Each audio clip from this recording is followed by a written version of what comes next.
Bienvenidos a una nueva sesión. Soy Beatriz Mayalira, doctora en Planificación Urbana y de Transporte de la University College London, y también soy investigadora y profesora en la Pontificia Universidad Católica de Chile. Esta clase es una invitación a reflexionar sobre el potencial de aprender, de desarrollarnos y de crecer con otros. Todas estas cualidades que son relevantes a la hora de planificar la ciudad de manera colectiva, diversa e inclusiva, que es donde apuntamos. El concepto de agencia ha sido abarcado desde distintos ángulos y aproximaciones, por lo que esta presentación revisa algunos ejemplos, consideraciones teóricas y algunos matices que nos puedan ayudar a poner en contexto y a utilizar este término de agencia. Esta presentación es una invitación a observar cómo las personas tienen la capacidad de agruparse y de solucionar de manera colectiva las necesidades que impactan en un bien común y, por lo tanto, este ha sido un aprendizaje práctico del concepto de agencia. El concepto de agencia ha sido abarcado desde distintos ángulos y aproximaciones, por lo que esta presentación revisa algunos ejemplos, algunas consideraciones teóricas y matices que nos ayudan a poner en contexto y a poder ocupar este término de agencia. Esta presentación es una invitación a observar cómo las personas tienen la capacidad de agruparse y de solucionar de manera colectiva las necesidades que impactan en el bien común, en el fondo. Y la idea es poder transformar este concepto de agencia en un aprendizaje práctico para que nos sirva en nuestros proyectos. Lo que vamos a hacer en términos de contenido es que primero vamos a ver la posicionalidad y las posibilidades de transformación. La segunda parte de esta sesión va a ser acerca de las propiedades de la agencia humana. Luego la tercera parte final va a ser la agencia humana desde las capacidades, desde la aproximación de las capacidades de Amartya Sen. Bienvenidos entonces a la primera parte de esta sesión. En esta vamos a revisar cuál es la relevancia de la posicionalidad en la agencia y además cómo el reconocimiento de dónde cada uno de los agentes está situado y está enfocado posibilita también la transformación y el cambio. Nuestra posicionalidad como municipios, por ejemplo, organizaciones civiles, representantes de recintos educativos, profesionales de primera infancia también, y pueden ser varios otros, nos sitúa en torno a las complejidades de la ciudad. La ciudad es un problema holístico en cuanto a la planificación, la energía, la sustentabilidad, el transporte, la movilidad, la participación, la gobernanza, por ejemplo, entre varios otros intereses que están asociados a nuestras disciplinas. En esa línea, un estudio desarrollado por Golding y colegas reconoce, por ejemplo, que en la línea de solucionar el cambio climático hemos tendido a enfocarnos en las métricas, y esto ha hecho que ignoremos cosas que no podemos medir, y además señala que las métricas no son suficientes, ya que la percepción de los tomadores de decisión en general se construye de manera social y está basada en valores. Entonces, que estas métricas no logran armar todo el discurso que los tomadores de decisión necesitan. En este sentido, ellos dicen en esta investigación que estoy mostrando, que las narrativas y la experiencia de conocimiento social y cultural que reflejan a la vez las comunidades locales y a los diversos grupos de la sociedad civil, permitirían guiar mejor, por ejemplo, las políticas para combatir el cambio climático. Entonces la agencia, este concepto de la agencia, representa la capacidad que tienen, o los deseos también que tienen los individuos o las comunidades, de actuar independientemente de cualquier estructura social que esté armada, que sea influyente, como por ejemplo las instituciones formales, que a veces limitan la libre elección y la libre actuación. Entonces la agencia, a nivel tanto individual como colectivo, se autogestiona. Existen muchas formas además de apoyar la agencia, sobre todo considerando que la agencia se ejerce en base a no estar directamente relacionado con estas instituciones formales. Una forma de transferir muchos paquetes de derechos, por ejemplo, pueden ser espacios que sean estatales o incluso privados, a grupos de la sociedad civil para darles un espacio y un mayor potencial también para coadministrar este espacio público e incluso privado, como habíamos dicho, para promover la adaptación al cambio climático, o la gestión de servicios de ecosistemas, o la generación de participación en niños y adolescentes, o las percepciones de una comunidad en torno a cierta problemática, etcétera, etcétera, etcétera. Entonces, transferir los espacios físicos necesarios para el actuar de estas comunidades es algo relevante si queremos fomentar la agencia. Aquí me gustaría dejarles planteadas una pregunta para que reflexionen. ¿Cómo crees tú que la sociedad civil puede impactar más allá de las métricas de lo cuantificable, lo que hablábamos? Tendemos a querer medirlo todo, pero ¿qué pasa más allá de eso? ¿Cómo podemos hacer un impacto sobre la sociedad civil que vaya más allá de estas métricas? Y segundo, ¿cuál es el aporte que tú has visto desde tu posicionalidad de la sociedad civil organizada, ya sea desde tu trabajo o de tu organización? Te propongo 2 minutos para que puedas reflexionar en torno a esto. Puedes pausar el video y luego seguimos con la parte 2 de esta sesión.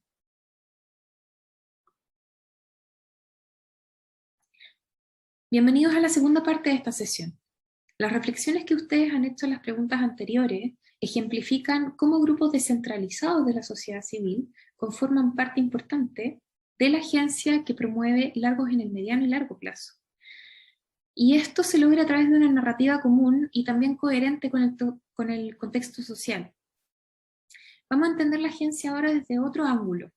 Desde la psicología, Albert Bandura ha desarrollado la teoría del aprendizaje social.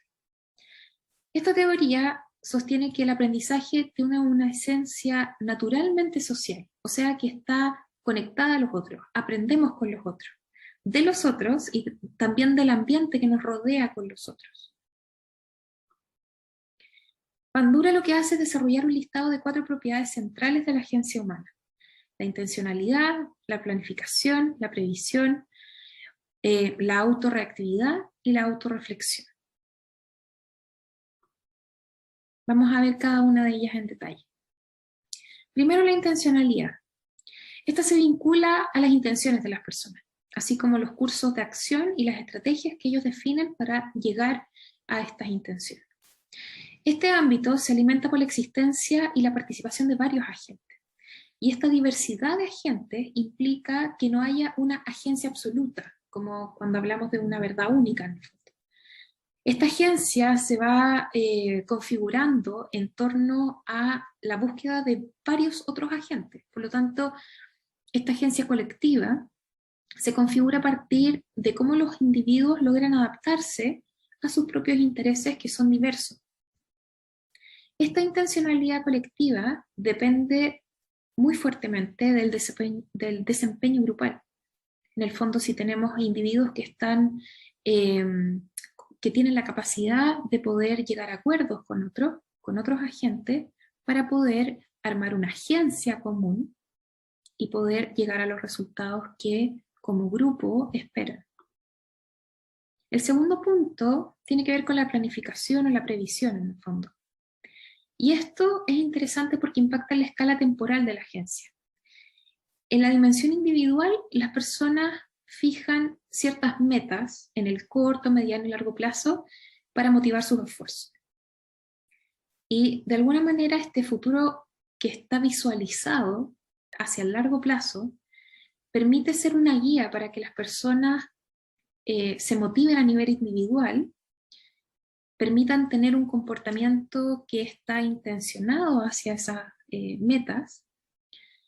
Y la temporalidad en el largo plazo también permite que haya una cierta coherencia en esta búsqueda y significado de la vida o hacia dónde ellos quieren ir como individuos. Lo mismo pasa en la escala común o en la escala grupal. Esta agencia colectiva, cuando se planifica, también tiene que ver con la visualización conjunta ahora, colectiva, que guía las acciones y las actitudes de los agentes que participan de este grupo para llegar al fin último que quieren estos agentes lograr con esta agencia. Tercero, tenemos la autorreactividad, que a mí me parece que es bien interesante porque no todas las cosas avanzan de manera lineal y progresiva. La autorreactividad se relaciona con algo que es inherente al humano, que es la autorregulación de los agentes. Entonces, si bien nosotros como agentes tenemos la capacidad de ir avanzando, también tenemos la capacidad de detenernos, de construir nuevos cursos de acción y de regular la ejecución del proyecto que tengamos en mente. Esta autorregulación también pasa a nivel colectivo. Entonces, cuando estamos formando agencia con estos otros agentes, también hay momentos en que hay una autorreactividad, en que el grupo se pausa, que reflexiona, que critica muchas veces y que toma nuevos caminos de acción.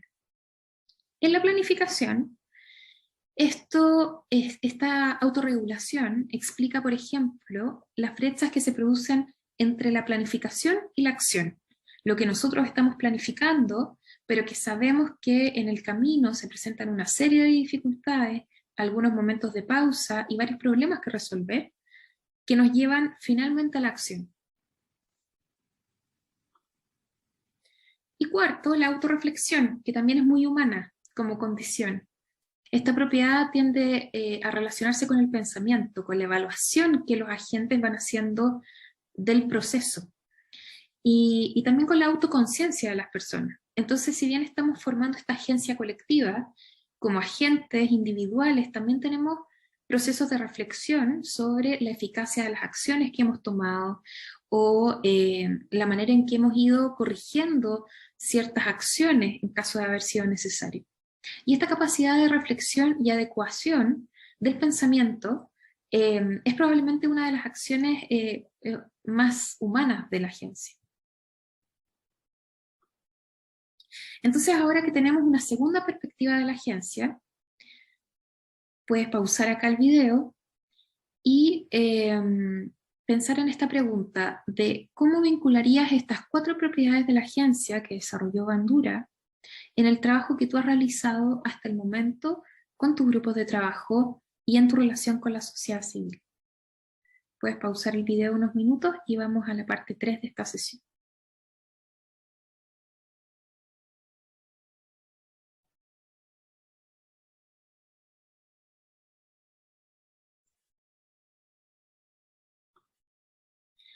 Bienvenidos a la tercera parte de esta sesión.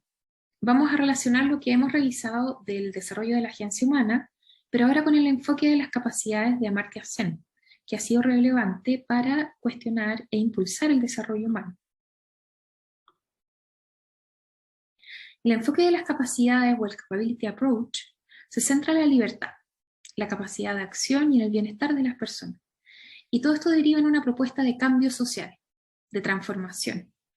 Esto, si bien ha sido utilizado para desarrollar indicadores a nivel global sobre el desarrollo humano, su aplicación no ha sido aún suficiente en la definición de prácticas urbanas y de planificación. Dentro de los aportes escritos de Sen, su libro Development as Freedom, en el que debate el desarrollo, no puede basarse solamente en el crecimiento económico de las naciones, ni tampoco en sus ingresos per cápita.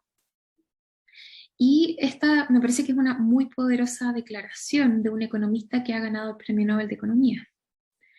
En vez de eso, lo que hace Sen es postular que las libertades individuales, colectivas, la agencia humana y una serie de mecanismos para alcanzar la libertad son necesarios para el desarrollo. Sin embargo, más allá de este libro, un cada vez mayor número de académicos, teóricos, han examinado las propuestas de Sen en cuanto a la libertad y también en cuanto al desarrollo humano, especialmente en contextos vulnerables o en contextos que no alcanzan un desarrollo humano importante, aplicado en distintos ámbitos.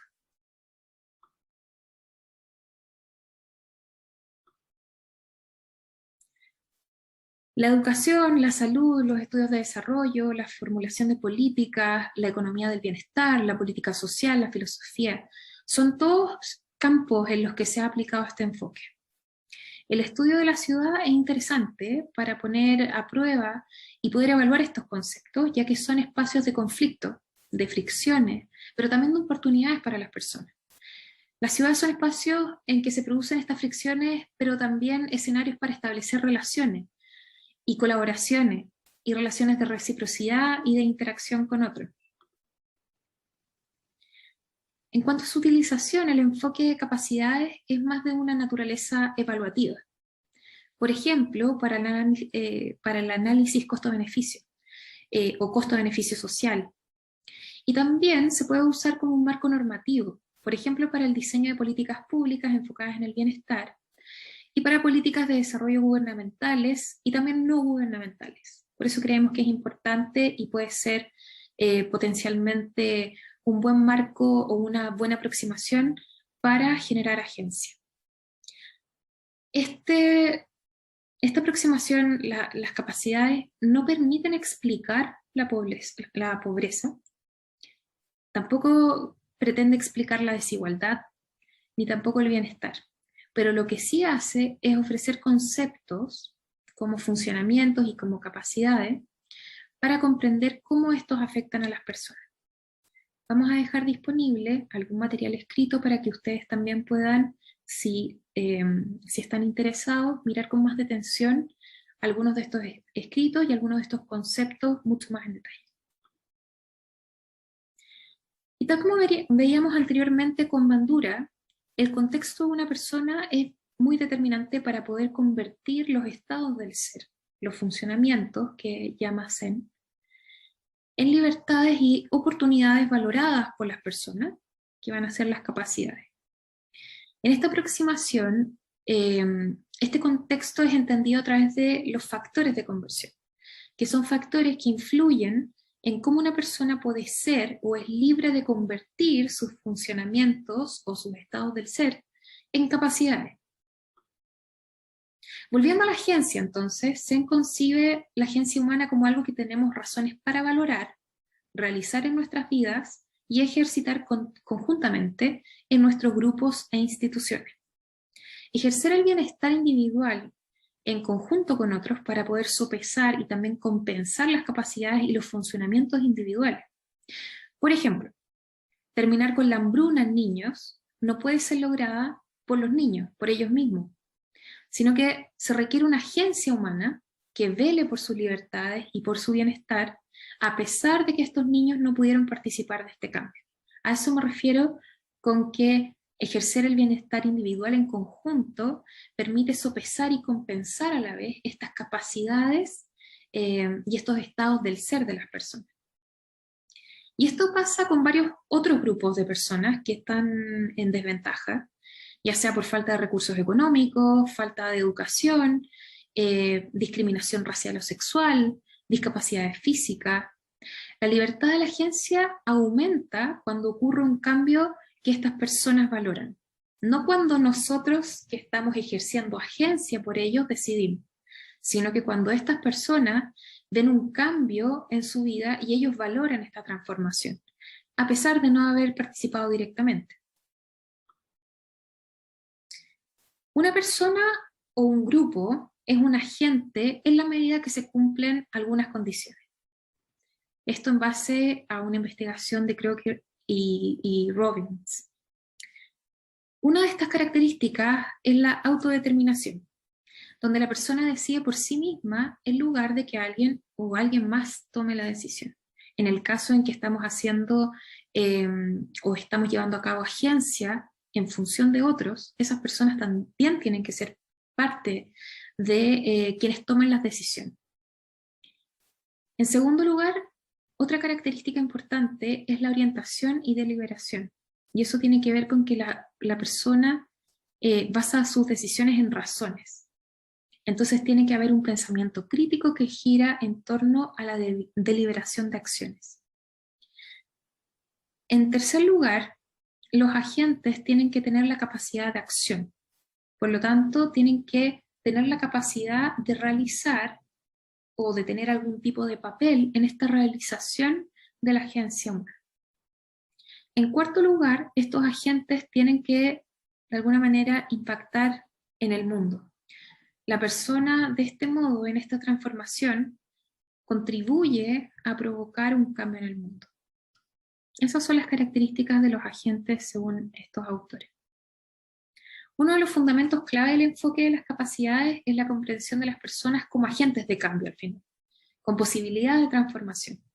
Las personas y los grupos juegan un papel central en los procesos de definición de sus aspiraciones y la expansión de sus libertades, como dice Frediani muy recientemente en su libro.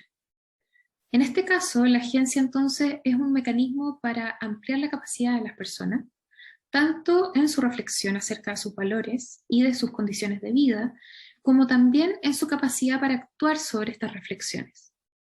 Conciencia crítica, acción, entonces son relevantes para definir agencia, que tiene un espacio en los enfoques participativos para ser ciudad. Y ahí volvemos al punto de origen sobre las problemáticas de ciudad.